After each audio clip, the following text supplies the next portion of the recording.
guys, it's TEW2016 Maxwell here. Welcome to another edition of TNA Making an Impact. It is TNA No Surrender, our last pay-per-view before Bound for Glory. Only 2 weeks between this and the last one, Hard Justice, but I feel like it's going to give us a 6-week build to properly get some feuds over the line and give us the best possible Bound for Glory as possible. But we're not neglecting this pay-per-view in the slightest. You know, there's massive implications here. You know, if you win here, you're pretty much guaranteed to be in the spotlight at Bound for Glory. Obviously, we have a big, massive matchup between Jeff Hardy, Bobby Lashley, and Fergal Devitt, with the winner of this matchup being the #1 contender for the TNA Heavyweight Championship, which of course is defended by Stu Barrett today against Drew Galloway. If Drew doesn't win, he can't contend for the title for the foreseeable future. So we'll hype into the show. 19 segments on today's show. We also have a pre-show match as well. And let's go, it's TNA No Surrender. So 7,600 at the Pavilion is a complete sellout in California, so that's great to see. We start off pre-show matchup, which saw the American Wolves, Davey Richards and Eddie Edwards, defeat MVP and Tyrus in 9 minutes and 13 when Davey Richards defeated Tyrus by pinfall, a Tiger Bomb. Tyrus was a weak link here, struggling to keep up with everyone else's in-ring performance. Solid C+69, good matchup there for the pre-show, actually done far better than I would have anticipated. MVP getting better at his gimmick. Tyrus was off his game. Eddie Edwards with a 69 performance, a 72 for Davey Richards. Tyrus with a 48, which is disappointing. MVP, strong showing with a 71. Davey Richards improving performance skills, so he's getting better and better. And our negatives here, just really Tyrus, and of course our announced teams will experience as a collective unit. So we start off another TNA pay-per-view with another intro package, as per usual. We document the Bound for Glory chase, and we see the qualifying matches that were had for Magnus, Lashley and Jeff Hardy, and their victories, and then the Battle Royal victory for Fergal Devitt. We then see the injury to Magnus in his tag team match, which now sees us have this triple threat match. We then switch our attention to the main event of the evening, which is for the TNA World Heavyweight Championship, between Stu Barrett even, and the challenger, Drew Galloway, as they do battle for the final time. The video package ends and we get the usual pyro around the arena before we're greeted to and introduced to our announced team of Mike Tenay and Lenny Leonard. This again gets a C+69. You got this show off to a strong start, it got the crowd hotter, and it came across well for Bobby Lashley. So hopefully you're hyped up for the show. Let's crack into our opening contest, which was a decent matchup. It didn't have much heat. But we had Phoenix defeat Ricochet and Kenny Omega in 13:27 when Phoenix defeated Kenny Omega by pinfall with a Meteora. Phoenix wins the TNA X Division Championship. Just felt like it was right to put the title on Phoenix here. It gives us a lot more options in the X Division, a lot more fresh matchups, and hopefully something big at Bound for Glory. At C-53 here, Ricochet was off his game. The match got the crowd buzzing, which is good to see. 52 for Ricochet, 54 for Phoenix, Kenny Omega with a 49, and it continues the storyline. Phoenix improving Rumble skills and Ricochet improving performance. A few negatives here including stamina, pressure of going all out, but overall it's a good start to the show for wrestlers we're hoping to build up and be the cornerstone of the company in say 2-3 years. Next up we've got a promo backstage, and it is from Beer Money, who have newly reformed. Bobby Roode says, ever since they got here, it seems to me like the BC think they can run the place. They've caused mayhem, mischief and chaos around here, but that stops now. That will not happen on my watch. Together, me and the cowboy James Storm will bring TNA back to normality. We're going to be a tag team of class, experience, and one that will set the standard of tag team wrestling in this industry. James Storm says, Nick, Matt Jackson, you've done nothing but disrespect me. But now since the numbers are even, think of this as a lesson that you're about to be taught in respect. You will respect us and you will see why we are former world champions and former TNA tag team champions. And when it's all said and done, sorry about your damn luck. So good promo there from Beer Money. C61, obviously a little bit of an intensive feud here between them and the BC. And the angle got the crowd hotter. James Storm is getting better at acting. Negative again, your announced team. And the matchup actually surpassed any expectations I had. Probably the best matchup I've had in TNA. And about they had good wrestling and a decent reaction from the crowd. We had Beer Money defeated BC in 14-11 when Nick Jackson was disqualified while fighting Bobby Roode. Technically that should be while fighting James Storm for the purposes of the angle coming up. But Bobby Roode carried the match in terms of in-ring performance. A B8 is outstanding. Great chemistry is expected by Beer Money. Bobby Roode win 85. James Storm at 55. Nick Jackson 67. Matt Jackson 64. I don't think Bobby Roode will win the tag division for long. That's the kind of performances we're getting. But he will help BC get to that next level. Bobby Roode has improving performance skills. Negatives here, a few inconsistencies, and declining physical ability. James Storm is about to score the victory, and basically out of nowhere, Nick Jackson makes the save for his brother as he nails the cowboy in the back with a steel chair. The referee has no choice but to call the match off and call for the bell. Bobby Roode has noticed this and he goes in the ring. Nick makes a quick escape before pulling his brother from the ring to safety. Roode checks and Storm as the BC head up the ramp. Beer Money win via DQ, but the BC retain the TNA World Tag Team Championships. So C59 here. This feud will continue on. James Storm underperformed, and no negatives, apart from the announce team. Next up in a poor match, with Shibata finally defeats Spud again in 9:38 by pinfall. T45, Shibata was off his game. These two don't click, but it ends the feud here. So the water from the underdog will be over. Shibata with a 46, Spud with a 33, and simply just ends the feud and gets rid of Spud from Shibata's dominant run. Next up, we're backstage with GB, who has found broken Matt Hardy. GB says, "Matt, why are you here? You're not booked for tonight." Matt Hardy says, "Jeremiah, this is none of your business. This is something that all concerns as Matt Hardy and that you do not need to know of. Go away, peasant." So Matt Hardy just says, "Get out of my way, nothing to do with you.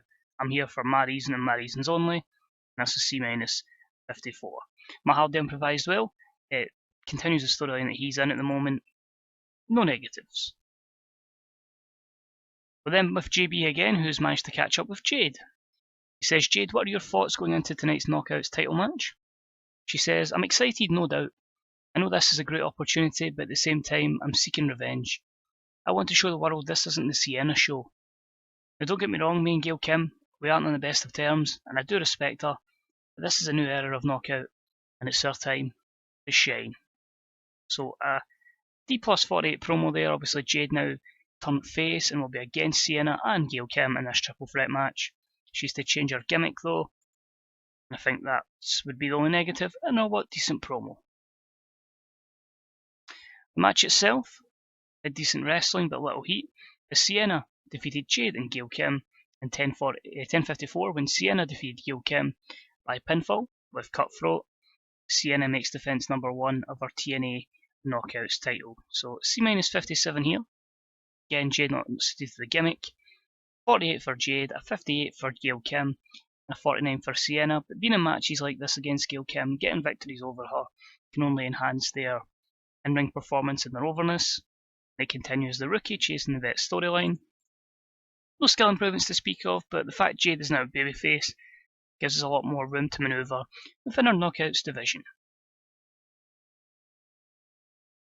Next up and about, they had decent wrestling but didn't have much heat, with Jay Lethal defeat Mike Bennett in 16:36 by pinfall with a lethal combination. Jay Lethal makes defense number 3 of the TNA National Championship. So C61, Lethal with a 60, Bennett with a 49. It's a good win there for Jay Lethal. A few negatives to speak of, but another impressive showing in the TNA National Division. Jay Lethal gets the win over Mike Bennett, and the Miracle has been pinned for the first time in his TNA career. The unbeaten streak is now over. Bennett is helped to the back by the referee, whilst Lethal is celebrating with his championship in the ring. Familiar music hits as walking out to the ring comes the international superstar, the unbeaten Shibata. He walks to the ring, grabs a microphone before walking into the ring. He looks at Lethal and he says just a few words. "Lethal, I think it is now time. I wish to face you, and I wish to take that." He points at the TNA National Championship and then says, "Away from you." Lethal looks in shock as he knows that Shibata is unbeaten, and has been on a path of destruction, KOing and knockouting opponents as he develops his TNA career. So D plus 49 is a great chance to build up Shibata here, but Shibata's first major feud, I would say, is he'll take on Jay Lethal down the line, possibly for the TNA National Championship. Next up, as we prepare for our next matchup, we typo there, we're interrupted by Adam Cole, who says, "What the hell is management thinking? What's his problem around here? We have a pay-per-view in our hands tonight, and Adam Cole is not booked. Not on my watch, baby. I demand a match now, and I will take any freaking body from the back who wants a piece of Adam Cole." Silence ensures for a bit before we hear, "Ladies and gentlemen, EC3. EC3 hits the ring and has a few words to say. "Adam Cole, for once I completely understand. I'm pretty sure EC3 would have been booked tonight if it wasn't for Rey Mysterio and that wellness policy violation. So since I haven't got a match tonight, you want an opponent, let me put you in a world of trouble, trouble, trouble." So this matchup's going to take place Adam Cole EC3, bit last minute booked, but neither had storylines going into here. And that segment get a B-73, although it might tease a future storyline there. Negative again, just the announce team. Matchup was pretty good. I'm sure it would be a lot better in terms of the way it would be with the likes of if it had a purpose behind that, storyline behind it, maybe boost that into the C pluses, maybe into 70, 71, maybe even a B-. When about it had some good wrestling and a decent reaction from the audience, Adam Cole defeated EC3 14-14 by pinfall, using the ropes for leverage. EC3 with a 76, Adam Cole with a 62. If you're wondering why I'd put Adam Cole over here rather than EC3, gives EC3 more excuses, he's going to be more pissed off. And Adam Cole, obviously losing to Devitt at the last pay-per-view, needing a victory to show this guy's still a player within TNA. So no skill improvements, negatives here, one or two. Next is our co-main event. We've already got Jeff Hardy and Bobby Lashley in the ring. The lights go off as we await the entrance of Fergal Devitt. As music starts to play, smoke comes out from the entranceway, and out comes Devitt, covered in paint, similar to his WWE demon persona. This is to highlight that this is a major event with major implications. He comes to the ring slower than his usual self with different mannerisms, and makes us ask, is this really Fergal Devitt? Hardy looks on, while Lashley looks at Devitt thinking, what the hell is this guy on? This matchup is on. It's next.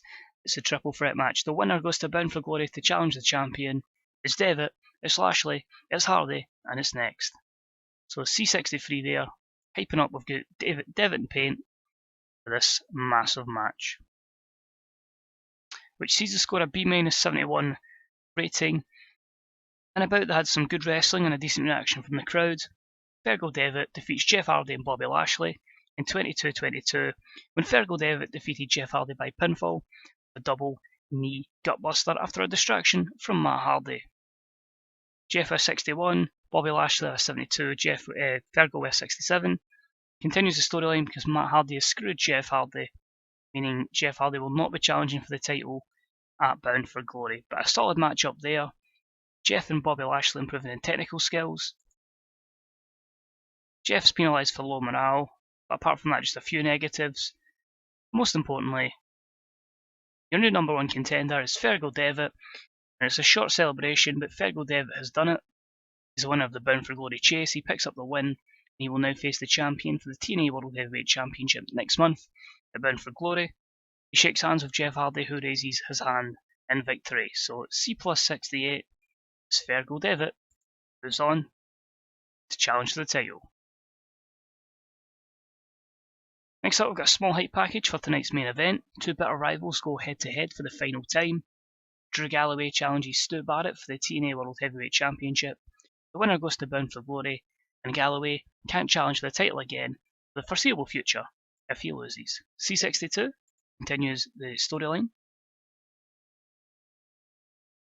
And the match itself was a good bout, had good wrestling and a decent reaction from the audience. Stu Barrett defeats Drew Galloway in 2019 by pinfall with a wasteland. Stu makes defense number 2 of his Impact Wrestling Heavyweight title. Delighted with the B72, that will give us definite pop increase here. Galloway with 71, Barrett with 70. Championship storyline will continue, although it will end as we go into future foods going out of this. Barrett is improving rumble skills and negatives here, inconsistency in chemistry. Overall, still happy with the B72. He's done it again. Stu Barrett has retained the TNA World Heavyweight Championship, but he will now go on to defend it against Fergal Devitt in the main event of TNA Bound for Glory.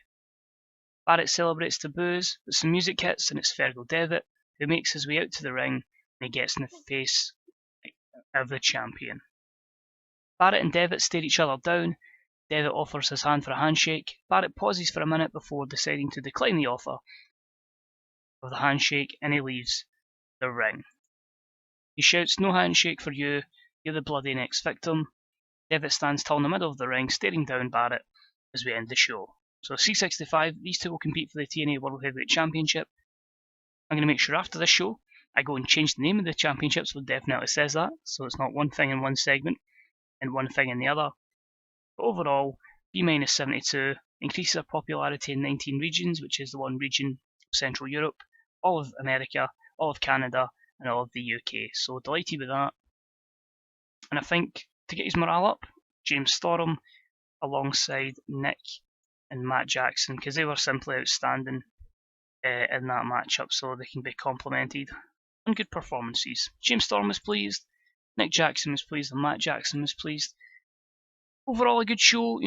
Maybe not as many title changes there, but again, puts us in a good position going forward into Bound for Glory. We've definitely got one matchup set up, which is going to be the matchup between Barrett and Devitt, which I'm thinking could be quite good as a main event. See here, JSO resigns, Manny Andrade resigns, as does Brie Bella. TNA No Surrender was got a lot of praise, that's good to see. 0.25 buy rate, 0.05 in television, so that's not great. Drug fees was 5k, that's cool. And pay request from Adam Cole, we'll give him 75% up to the 3.2k wage rise, just because he's someone that will be getting a big push in the future. But overall, we're up to 4.2 million. Of course, a lot of that will go at the end of the month because we've had our money come in. We'll need to push a few of these guys who are unhappy. Why is Jeff unhappy again? Because he caused an injury, that's cool. Let's say we're financially in a good position. Let's say we'll maybe lose a little bit here. There's also making between 300 and 500k profit and continue to make profit. Then I would deem save a success so far. Size wise, this is that we're looking at. Starting to get into the C minuses as well, that's good. So it's going to be a slow and steady process before we get anywhere near national, but we're pretty much a solid cult company, making good money, and it's all about just making sure we're increasing pop, getting over our main event guys, and then slowly but surely bringing through a new generation. You like to see your Grados, the Steel Barakas, your Baron Daxes, your Crazy Steves. These kind of people will get an opportunity, but more so after the pay-per-view of Bound for Glory. So apart from that, all I can ask, guys, is hope you enjoyed the show. If you get any comments regarding the series, regarding the show, or even your own shows, let me know. Even guys, anything like that, happy to discuss it. Deeply appreciated. Say any comments, any likes, any subscriptions are always deeply appreciated. Remember to check out everybody on the subreddit, which is Fantasy Bookers. Also on the Grey Dog Software website, on their forums, you've got the Dynasty section. Give everybody else some support and love as well. And yeah, if you want to talk about TW, hit me up on Twitter at 21Maxwell. Apart from that, guys, thanks as always, and hopefully I'll see you next time as we begin our road to Bound for Glory. Thanks, and take it easy. Bye-bye.